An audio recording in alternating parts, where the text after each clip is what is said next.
Okay, I'll get going. So, good morning, everyone, and welcome to our first Informer of 2022. We're absolutely delighted that you decided to join us today for what hopefully will be a useful and informative session looking at tax planning angles from a financial advisor perspective. Now, this is the first of 5 Informers, so there's 4 more to come this year. And if you wanted to have a look at what we've got coming up, and when they are, please look at the herbertwebster.co.uk website for our professional connections page, and you'll see the events there, and you can register for those if you want to. We strongly recommend you do, and you can register in advance as well. So the presentation should last around 30, maybe 40 minutes at most. There's an opportunity for questions at the end, and we'll come on how to ask questions as I go through, and then we'll round up the questions at the end, and we'll answer those as best we can. The tax planning angles we're going to be looking at today are those including planning for high earners, business owners, and those wanting to increase the legacy to family and loved ones, so inheritance tax planning as well. We'll also look at the use of lifetime cash flow forecasting so that we can demonstrate the long-term improvement in a client's financial position as a result of the recommended tax planning measures that we've undertaken. So with the end of the tax year fast approaching, we thought this was a timely look through some tax planning angles. Some of these can be time sensitive, others less so, but in any event, these tax planning measures are always carried out with the client's financial position, circumstances, and objectives at the forefront of what we do. We don't just go in and say, look, here's a pension, get it sorted before the end of the tax year, if it potentially is not the right thing, looking holistically at their circumstances. So we always put those objectives and circumstances of clients first. So as the old adage goes, if I may, we don't let the tax tail wag the financial planning dog. And first and foremost, it's got to be the right fit for the client's objectives and circumstances.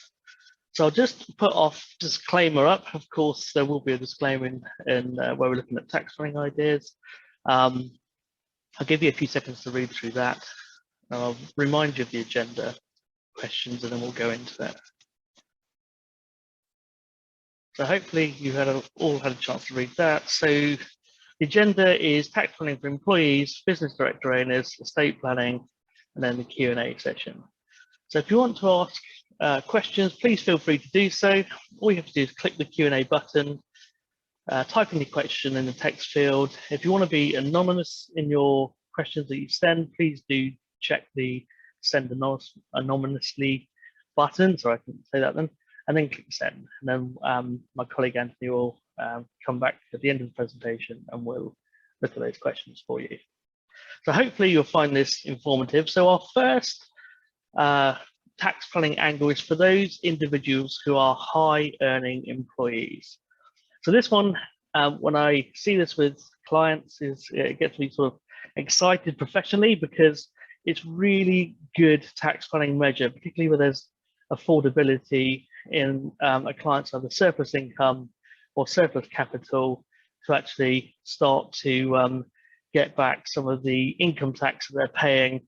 And this is the one what you might be familiar with, where individuals lose their personal allowance once they have earnings in excess of £100,000 taxable income. And as you may know, that personal allowance of £12,570 for this current tax year is reduced by £1 for every £2 of taxable income over and above 100,000. So by the time the client has got £125,140 of personal allowance, of gross taxable income, the personal allowance is 0 at that point. So across this band, there's a marginal rate of tax of 60%. It's not 20, it's not 40, it's not 45, it's actually 60. You're losing it at 60. So we'll look at pension contributions on the personal side to get that back. So let's have a look at that individual who has got £125,140 of taxable income. So at the bottom of the slide here, you can see 37,700 tax at 20%, 7,540. The rest, £87,440, is taxable at 40%. which is £34,976 worth of tax. The total, therefore, is £42,516 of income tax. So what can we do about that? So let's have a look. So we could look at making personal pension contributions paid out of savings. So looking at their holistic financial circumstances, as I said, we're looking at overall short-term expenditure, medium to long-term expenditure needs, looking at what our clients need to keep aside for a rainy day, the classic emergency fund, what they might need to keep aside for short-term expenditures. They're having a conversation with our client about what's coming up in their life in terms of lumpy short-term expenditure in the next 5 years. But anything over and above that, we could look at potentially their savings going into a personal pension contribution to help get back some of this tax.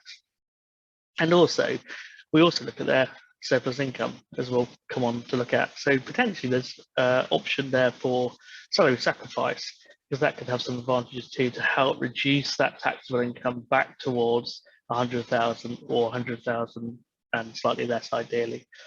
So let's look at our example. So we've got a £25,140 gross pension contribution that's made. That costs the individual out of their pocket £20,112, is paid net of basic rate income tax. This is assuming the client makes the money personally out of savings. That will reduce their taxable income back to 100,000. So therefore, what we've just done is gained £12,570 at 0% tax. We've also got the usual 20% tax, 37,700 at 20%, 7,540, but we've extended the basic rate tax band because of that contribution, giving them some high rate tax relief. So that is now only costing £5,028. And then we've got the rest of the income taxed at 40%, which is 19,892. So now we've got a tax bill of 32,460. And it's mainly obviously that regain of the personal allowance and the lower, less income tax to 40%, that's giving you a tax saving of £10,056. Plus, we've got the £5,028 additional income tax relief. So we've got £15,084. If you divide that figure by the contribution, 25,140, that's 60% of that contribution. So that's where you get 60% effective relief. So what we're looking at there then is a really good planning angle for those clients who have either surplus capital, surplus income to make these contributions. Now, there could be some advantages of doing national insurance,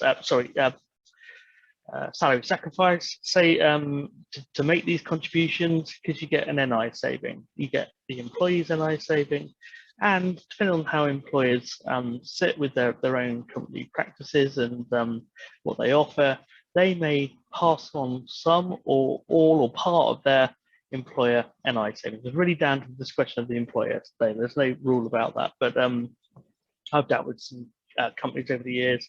Some pass on all of it, some pass on half of it, some don't pass on any of it. It's entirely down to the discretion of the employer. So that could boost the potential, the pension contribution as well. So let's have a look at the cash flow forecast.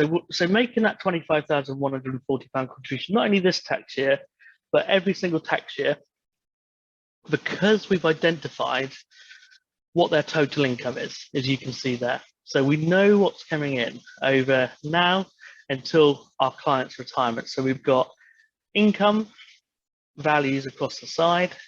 We've got age, our clients in their early 40s, looking to retire around their mid 60s, potentially might live to age 90 or beyond. And we're then looking at what their total expenditure is, what their essential expenditure is, because that's key, and what their discretionary spend is the amount that sits between their essential expenditure and their total expenditure. But for our client here, we can see they've got income over and above their total expenditure, which is good news. We've also had a conversation about potential retirement income, but at the moment, their pension savings and these future contributions, existing contributions, are only going to get them so far into retirement. Unfortunately, we've got a shortfall. So that shortfall is them effectively running out of liquid assets, ignoring the house or any other assets that are capital that haven't been sold at this point, But it does include spending through ISAs, spending through any investment unit trusts or which they might have, spending through their pension, spending through their cash, but things like property, if they don't sell it, it doesn't appear in cash flow. Or if they don't downsize, for example. So we're running out of liquid assets in their mid-70s. So it's not good news. So we pull this lever, we make the extra pension contributions. And we can say to our client, the advantage is not only you're getting that 60% marginal rate of income tax relief at this point, across that band where you're losing your personal allowance, you're also bolstering your retirement savings. You're building them up, and with that compounded growth effect on those contributions and the existing pensions you put in place, you're going to get through to your early 80s in retirement. So automatically, we've added, roughly sort of 5-6 years on by making that additional savings. That's one lever we pulled with that client. And we can see they've potentially got a little bit more discretionary spend here. They could up their expenditure because their income, again, is still surplus, is sitting above that black line. So again, that's potentially good news. So also, this is one lever, remember, we can have a conversation with the client about other things. So we can say, look, what happens if you take a bit more investment risk? We can actually say, what happens if we increase the risk that you're taking from, say, 3.5%, which is our, to 4%, our standard assumption for net growth over the long term per annum, when you average out all the good years and the bad years.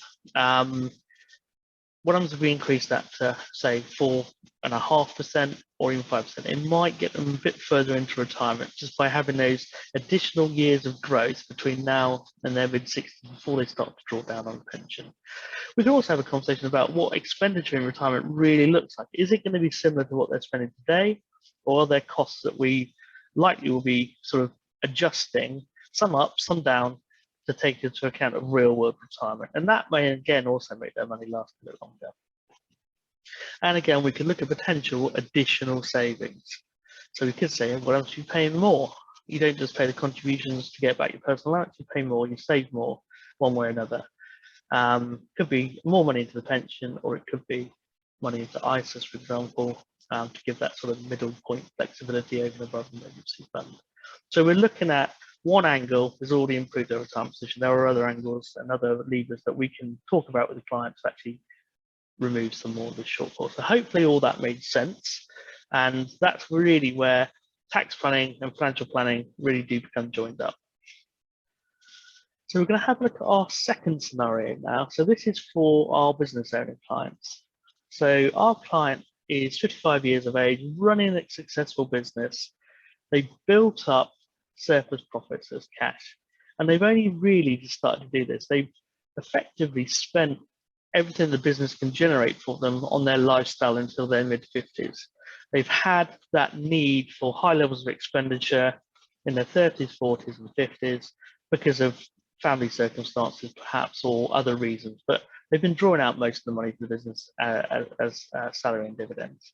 But now some of these expenditures have dropped away. It could be, for example, children have left home, they've become a less of a drain on finances, although one could argue that that never goes away, perhaps. So, but anyway, our clients now building up this surplus cash. The business perhaps is even more successful than it was previously, so the profits are bigger. But they've got this surplus cash and they're thinking about what do they do with it. And we have a conversation about their past, how they got started in their business, really understand their journey up until this point, until they seek advice. And we're asking them, what did you do about pensions in the past? Because they've told us they've largely ignored pensions, and mostly ignored pensions, convinced they perhaps don't even have a pension. So we do a bit of investigation, and we find that they've got a defined benefit, DB, defined benefit pension, from when they're an apprentice in the, say, late 80s, early 90s, which they joined. And thankfully they did. It's the only pension they've ever had. And it's worth £1,000 a year to them as income. So it's escalated forward until their normal time date. They're going to get £1,000 a year. So it's a good amount of money, but it's not going to solve their retirement income needs. So we're looking at that. We're saying, well, this is great news because HMRC will have treated you as being a member of a registered pension scheme. Even though it's not active, it's a deferred final salary pension. even though you couldn't actually ring up the final salary pension administrator and put any money into it, you consider as actually potentially having the ability to contribute to that pension. So you get something, and this opens a door called carry forward, which could be beneficial for this surplus cash. So what do we advise? So we advised our client to pay in a pension contribution to use up this year's annual allowance. So this year's annual allowance is £40,000 for current tax year. And we said to them, look, you've got this carry forward because you're a member of a registered pension scheme. So you could go back to 3 previous tax years and start mopping up the unused annual allowances that we've looked at your pension history and we know that you haven't used. So you could go back to 1819 now, mop up that £40,000 using another contribution or another amount paid from the business into your pension. And we say at least pay that one because the 3 years is on a rolling basis. And the rolling basis means that after the 6th of April this year, that 1819 tax is going to drop away and is effectively lost. They could have contributed to it, but they didn't. And now the earliest they can go back is 1920. So let's at least get that one captured. And as long as it's affordable to the business, we've had the conversation with the client about what cash do they need in the business, and this 160,000 is truly surplus. They could, if they wanted to, mop up not only this year's annual allowance, but they could mop up the 3 previous tax years as well. So they could actually make that 4 times £40,000 contribution. Now, what it will do is it will reduce taxable profits.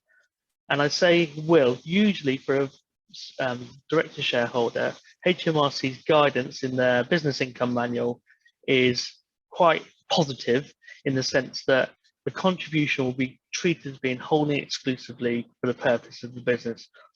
There is very unlikely to be a non-business reason for making that contribution because the director shareholder has a high degree of control over how they pay themselves salary, dividend, or pension. And if, like our client, they haven't actually built up pensions in the past, now they're finding they have the opportunity to do so. It's perfectly reasonable, one would argue, that to build up their pensions as they get closer to retirement, using money from the business would be a good reason. And as long as it's then deemed to be holding exclusively, there's 19% corporation tax on those contributions because it's treated as a trading tax expense against taxable profits and therefore reducing the corporation tax liability. So that's great news because that actually then reduces taxable profits and reduces corporation tax paid. And we've done this a number of times for clients. So let's have a look at that. So our client is drawing up to their £50,000 threshold because they need that income, salary and dividends. So salary, typical low salary, 8,000-ish or so, dividend allowance 2,000, taking the rest of their base rate band out as dividends. But they've got this additional money, the 160,000 we know is surplus. They could take it out as a further bonus. We have this conversation, show them the different options. You could take it out as a bonus. So we know you're going to pay some employer NI. We know you're going to pay some directors NI, income tax, and in your pocket you're going to have at the end of the day 20,387 on a £40,000 contribution, using that just to keep the math simple. Or you can take it out as a dividend, so you can take a further dividend in the higher rate tax threshold. So you've got corporation tax, value to you, income tax, and then you've got a bit more in your pocket this time, 21,870. Or we say, let's do the pension, which we're recommending, £40,000 in, value to you is £40,000 because it's in your pension. You haven't paid any corporation tax on it. In fact, you've got corporation tax relief. You haven't paid any NI, you haven't paid any income tax. You've popped it into your pension. And if you really wanted to, you could draw it back out. You're 55, you're allowed to draw pensions at the current age of 55, although that is increasing to 57 by around 2028. So at the moment, they can access their pension. So you could draw it back out. There's obviously some tax consequences. They draw a taxable income amount, which is the money purchase annual allowance restriction, but for illustration purposes, you could put in the £40,000, take it back out, spend the tax-free lump sum, £10,000 tax-free comes out, take the other 3/4 of that £40,000, which is £30,000, pay your income tax, Now, if this happens in the future and you're a higher rate taxpayer now, but we've done that cash flow forecast and we know our clients likely based on all their sources of income and savings, they're going to be a basic rate taxpayer in retirement. We can say to them, actually, you're getting 40%, you're a 40% taxpayer now. Let's take that money out in the future. Even if there's no growth, you pay your income tax 20%, £6,000 on that 30, and the actual amount you've received net is £34,000, 10,000 plus 24,000, less 6,000 income tax. Or if you still remain a higher rate taxpayer, even now or in the future, take the money out, 10,000, 30,000, taxed at higher rate tax, 40%, you've got £28,000 in your pocket. So clearly it's better than these numbers here. So that's why the pension is often a good solution to have, as long as, again, it's right for the client overall. And what can we do next year? So we're starting to work with them on a holistic basis, working with a financial planner, working with the client's accountant, professional connection, tax advisor, saying, look, actually we could do this again next year. In fact, if you didn't, if you only used that 18-19 year, and you still got 19-20, 20-21 you haven't used, in the next tax year, 2022 to 2023, we can still go back to those years and mop them up if your profits allow, if surplus capital allows. So we can actually start mopping up again some of those carried forward allowances, even from next tax year. But even if they've maxed it out, we know real world profits go up and down. Sometimes businesses have got surplus capital, sometimes they haven't. Surplus profits, and even if they don't maximize surplus annual allowances or they don't maximize annual allowances going forward, we can look at that carry forward again in a future year where profits are bigger. So we can always mop up future underfunded pension contributions against the annual allowance. Hopefully that all makes sense. And we're assuming here there's no issues with table annual allowance, that our client hasn't have income levels that are so high that they have in their table, annual allowance table, but we'll come on to look at that as well in the next scenario. So I hope that all made sense, and by all means ask any questions. So those affected by the table annual allowance. So this is our third scenario we're looking at now. So we've got a client who is restricted what they can pay into a pension because of the table annual allowance, and we'll come on to look at what that means.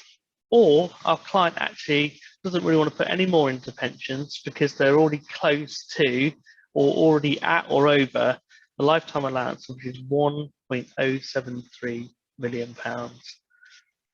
That's the point in which you can draw out your pensions and not have a lifetime allowance tax charge. This is the lifetime allowance of £1.073 million. But once you start drawing out pensions over and above your lifetime allowance, you either get taxed as a lump sum, 55% if you draw out the excess as a lump sum, or if you draw out the excess as an income, it's 25% lifetime allowance tax charge plus your highest marginal rate of income tax, which broadly, if you're a higher rate taxpayer, works out to be 55% anyway. So our solution is to look at the suitability of EIS and VCT investment, have that conversation with the client about the potential tax reliefs that those offer as an alternative to funded pensions. So let's have a look at the table annual allowance before we do that. So table annual allowance is where the £40,000 annual allowance is reduced to a maximum of £4,000. Sorry, just looked at the spelling error there, apologies. So where their income is at £212,000 or in excess, they lose £36,000 of their annual allowance. So the maximum they can put in is £4,000. So they still do it, but particularly if they're not that close to the lifetime allowance. We've talked about lifetime allowance tax charges, but we've looked at the scenarios. Can we get their income back to levels that mean that their annual allowance is less tapered or not tapered at all? But in this case, it's not possible. And then the client historically, before 2016 and beyond, they've had earnings over 150,000. They used to get in sort of 40–45% income tax relief, but since the tapering has come in, and actually the tapering was lower levels in 2016 until the recent rule changes, and now they've increased the threshold. So that has helped a bit, but clients have been used to getting income tax relief. So we're starting to look at VCT EIS now. So the next best option, but it's not a like-for-like replacement, it's not pension, but it's the next best option perhaps of looking at an investment that will give you 30% income tax relief, either by an enterprise investment scheme or a venture capital trust, EIS, VCT. So these investments, by their very nature, invest into small companies. They're not listed effectively. They're not main market, but VCTs can have AIM shares. But so the risks are higher. So we have the conversation with the client about risk and reward, capacity for loss. If these investments don't do as well as hoped, yes, you've got your income tax relief as long as you hold the shares for the required period. But can you afford the ups and downs? Is this going to affect your day-to-day standard of living? So again, this is where financial planning comes back in to have a look at the lifetime cash flow forecast, have a look at measuring capacity for loss, how much they can potentially lose. So we're then recommending that our client in this scenario invest £50,000 into a venture capital trust. So it gives them an income tax reduction of 30%, 30p in the pound. So they get £15,000 worth of income tax saved. Okay, so that's a good result. They've now got an investment that could potentially grow. Higher risk, but potentially higher reward over that medium to long term. And we can also look at VCT, EIS that give access to later stage companies. They've gone through their startup phase. Perhaps there is less risk around not getting past that startup phase, and they're now in the scaling up phase. And the VCT EIS managers, their job is to do the due diligence and choose those companies that they think will be hopefully the most successful. And they will give them targets, of course. They may even join the board of those companies, so they're a significant investor, really have to have a steer on that company. Potentially that will reduce some of the risks, but you can have that early stage companies as well, which will potentially give you that greater growth. But the risks, again, are you invest into very small companies. So you have to be very mindful of that in terms of risk profile, appetite for risk, and capacity for loss. So what do VCTs offer? Well, we know they offer 30% income tax relief, but they also offer no capital gains tax on the eventual sale of the VCT shares in the future. So the growth is tax free.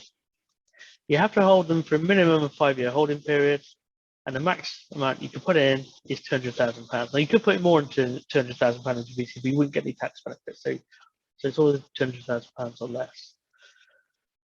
There's potential to recycle that maturing VCT. So you wait for 5 or 6 years for those investments, hopefully to do what we hope they would do at the beginning, which is to grow, take advantage of those scaling up and startup companies and grow the value of our shares.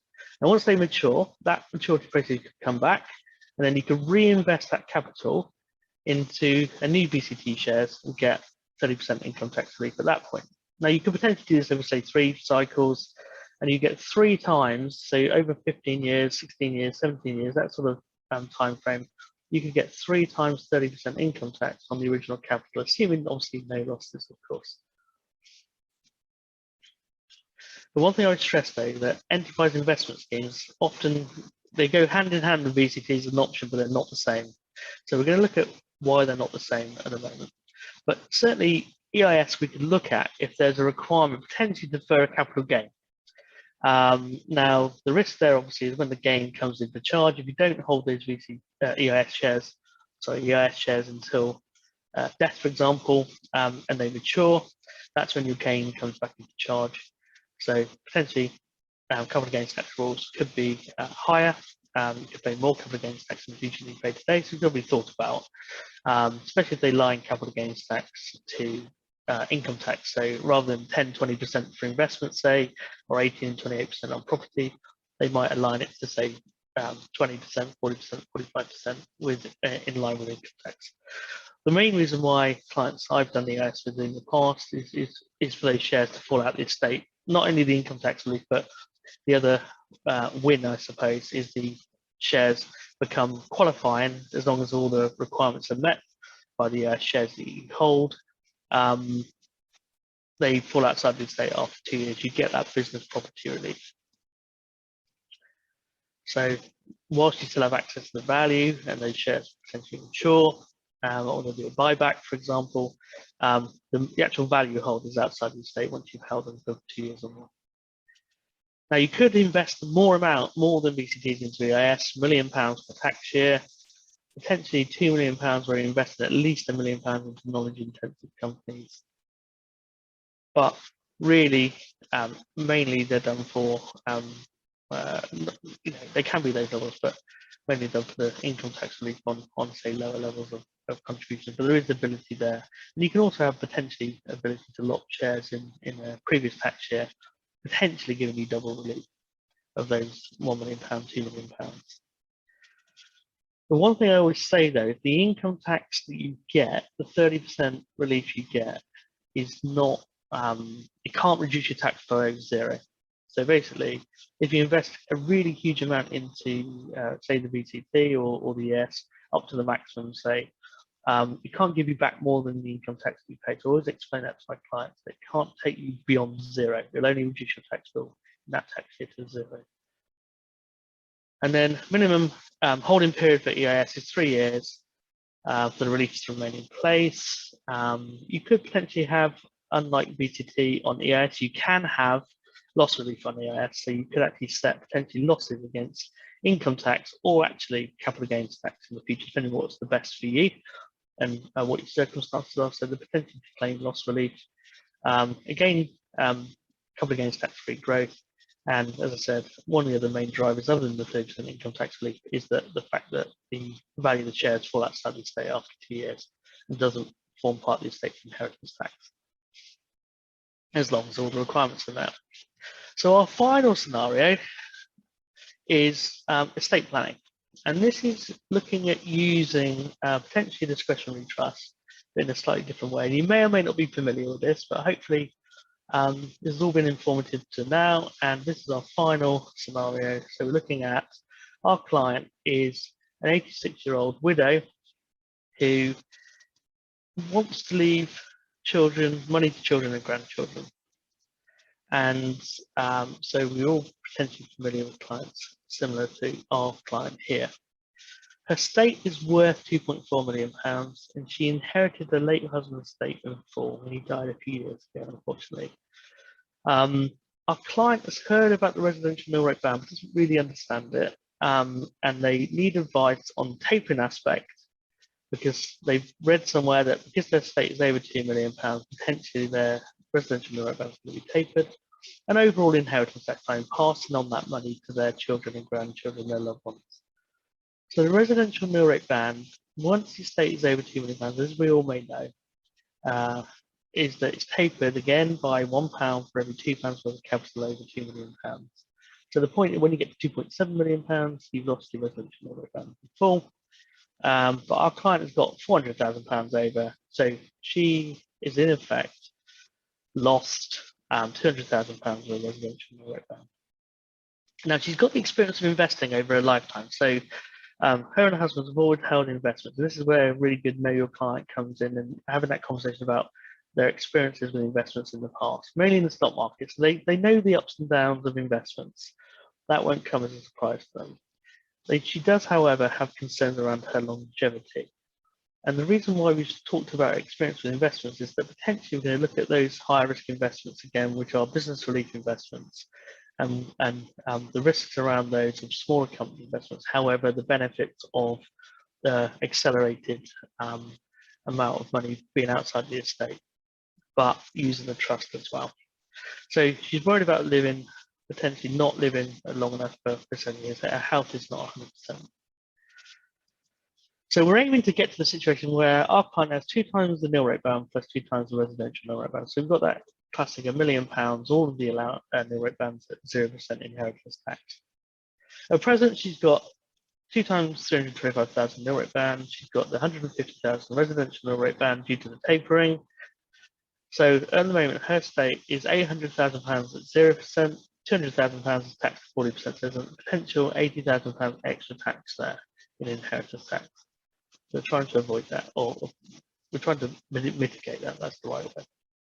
So what can our client do? So obviously have a rounded conversation about alternative options. So your main options are, we say to the client, you could give £400,000 now, potentially exempt transfer, live at least another 7 years, and that will be counted outside of that £2 million threshold, even if they make it and don't survive the 7 years. So it's an option, but they do have a concern around the use of capital by the beneficiaries. There is concern about they might not use it appropriately, might not be ready for it. It may affect their own positions in various ways. So she wishes to retain some control over that capital gifted. So we say, okay, the option then is you could do £400,000 in discretionary trust. And if you want to do the full £400,000, you've got a 20% lifetime rate of inheritance tax on that 75,000, which is the bit that sits above the ordinary rate band of 325,000, and you've got to live again for another 7 years for the money to go outside the estate. Now you could do the 325,000. Obviously, our aim is to try and get back that residential nil rate band. So we're looking at, you could do a combination of the two as well, but there is that concern around the 7-year longevity. So alternatively, we can invest in the first instance £400,000 into business relief investments. Now, if our client survives the 2 years, they could then settle that business relief investment into a discretionary trust. And the good thing about this is, A, they survived the 2 years, so it's now outside of their estate. When they settle those business relief investment in shares into a discretionary trust, we'd ask our professional connection system to draw up a discretionary trust for those shares to go into. That allows us to retain the control, of course. We've got the money outside the estate as soon as she does survive the 2 years.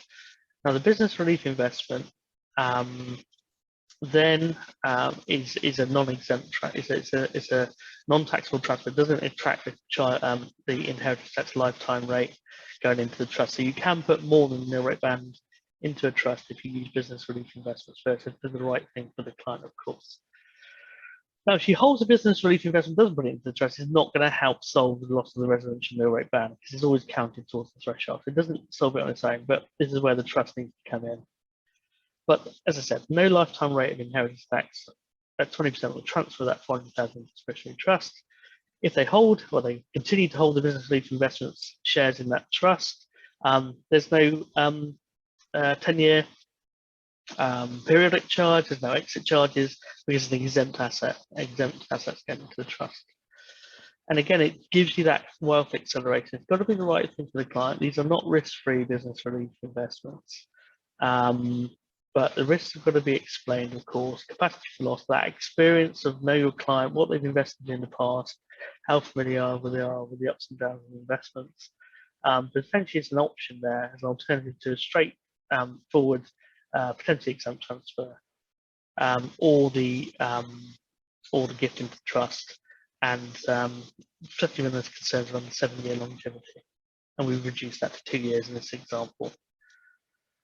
So the outcome then is the client, if they do nothing, then obviously they've got 2.4 million less their 2 nil rate bands, less their residential nil rate band.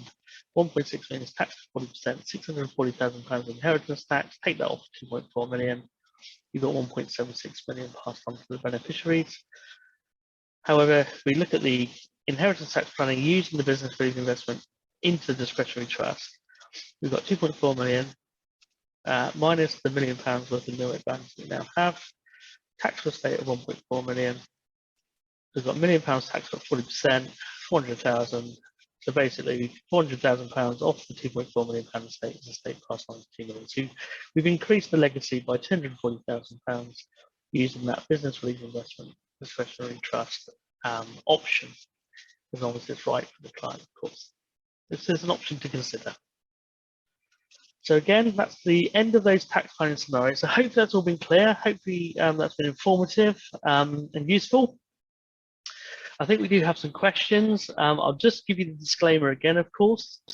But then we are going on to questions of my colleague Anthony has come back in. So Anthony, what questions do we have, please? Yeah, so thanks for that, Ian. I thought it was really informative. Thank you. Hopefully the audience did as well. We've got quite a few questions actually today, so we'll try and cover as many Okay. of those as we can. Hopefully I can answer them all. Yeah, no doubt you will, Ian. I might have to get back, but yeah, Yeah, yeah. yeah. So any that we don't answer today, Yeah. we'll do a follow-up email and we'll get those all answered for people. So the first one that's come through is, for a high earner to make a pension contribution, when would be the latest date to make the contribution for the current year? Okay, so this is, so for a high earner, looking at our example, a lot of providers have cut-off dates as to when they can actually receive and process pension contributions. So technically speaking, it's the end of the tax year, 5th of April. You don't really want to be doing last-minute pension contributions. So you've also got to be mindful of what pension provider you have and what their own cut-off date is. Because a lot of them do cut off early for receiving contributions, so they have time to process them because it's a busy time of year. But with all that in mind, it really much depends. Unfortunately, it's one of those it depends answers, and certainly,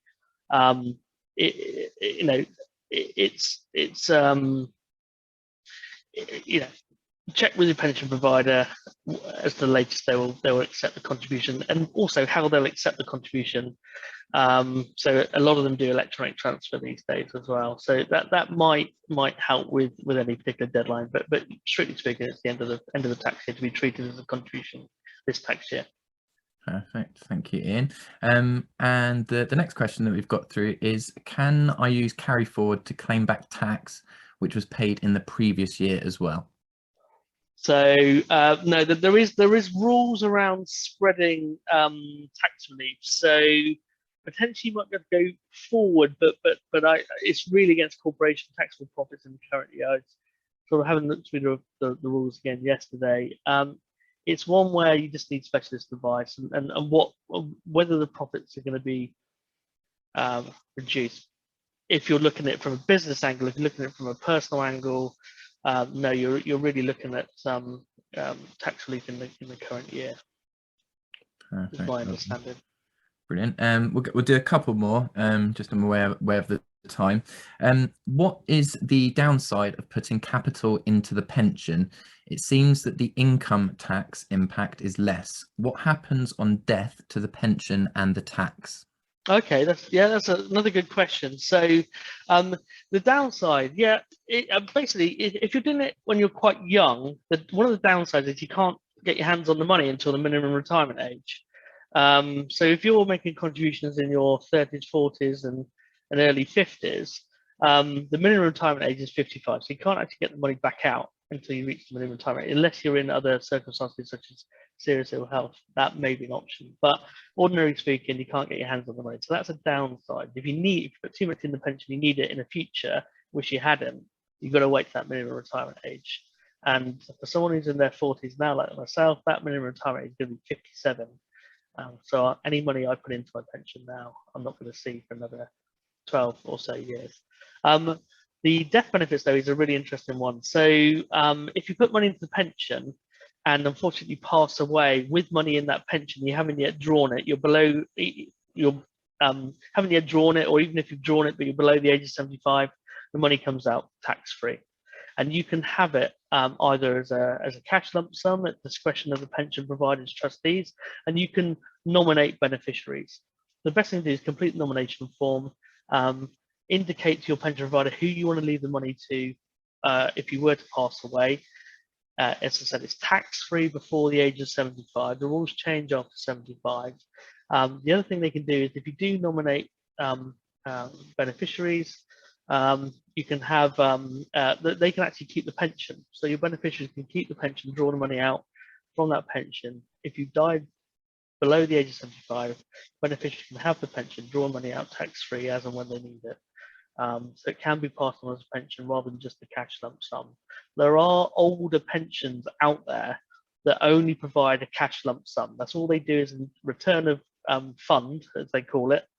So that's something to look out for, because not all pension providers for certain pensions have changed their rules to the more flexible death benefit rules. So it may be that having a conversation with the client is they don't actually want the money to come out as a cash lump sum, they'd rather it stayed in the pension. And if that's the case, if their pension doesn't do it, then it's one of those things where potentially moving that pension to a provider that does will help with that scenario. where the person who owns the pension wants the money to stay in the pension if they die and when they pass it on. If they get to age 75 or more, then again, it can still pass down to the next generation or husband, spouse, civil partner, but it's taxable at that point. So if you die beyond the age of 75, anything that your beneficiaries draw out of that pension is taxable at their highest marginal rate of income tax.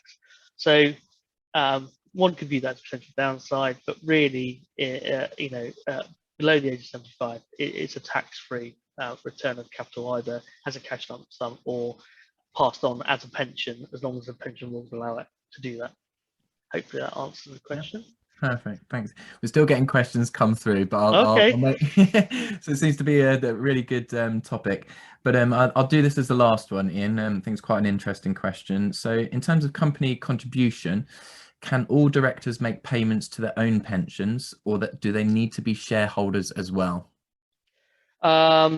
So it depends whether so a director can certainly make contributions to their own pensions. Again, it comes down to that holding exclusively. So basically, it depends what the director is doing for the business, and this is where HMRC, if you're controlling director shareholder, rather than just a shareholder in that business doesn't have a control in, HMRC say, look, what are you doing for the business in terms of your, and this is obviously where we bring the accountant, tax advisor in to have that rounded conversation in terms of, is the money going into the pension excessive for what actually that individual is doing for the business?